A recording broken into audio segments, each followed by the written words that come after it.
Vous en avez tous entendu parler. Vous savez, le fameux test du slip que l'on a présenté l'an passé dans plusieurs salons agricoles et qui a été mis à la une de nombreux médias. Pourquoi tant de succès?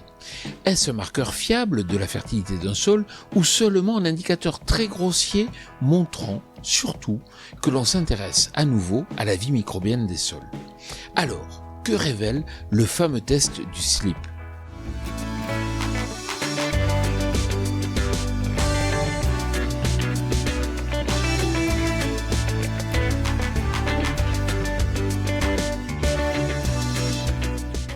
Cette semaine, on retrouve Fabien Tarascon. Ce viticulteur du Sud-Ouest nous a expliqué la semaine dernière pourquoi il implantait des féveroles entre ses rangs de vignes.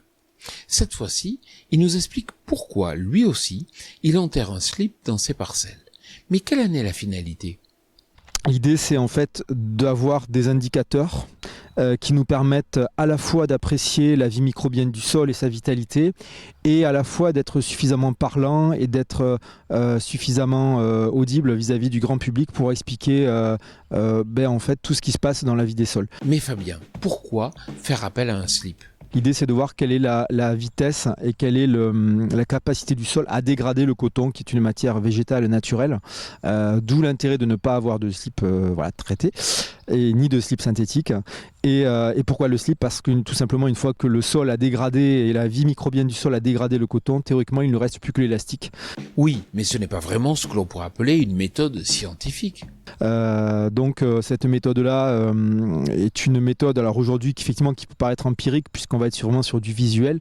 Ceci dit, elle est historiquement ancienne et utilisée aux États-Unis, et elle a donné lieu à des indicateurs, des mesures de vitesse de dégradation, etc.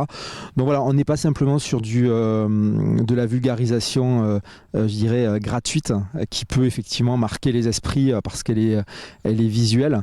Derrière, il y a vraiment des fondements agronomiques, et tout un chacun peut essayer dans son potager d'ailleurs de voir quelle est et où en est la vitalité de son sol. Si je comprends bien, il s'agit d'un indicateur assez grossier, mais qui révèle quand même une dynamique de vie dans le sol et qui a comme principal avantage d'être un moyen de communication efficace.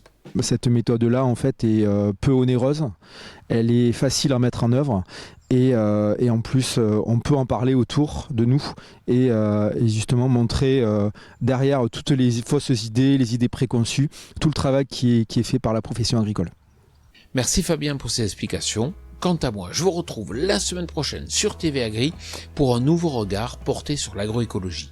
Bonne semaine.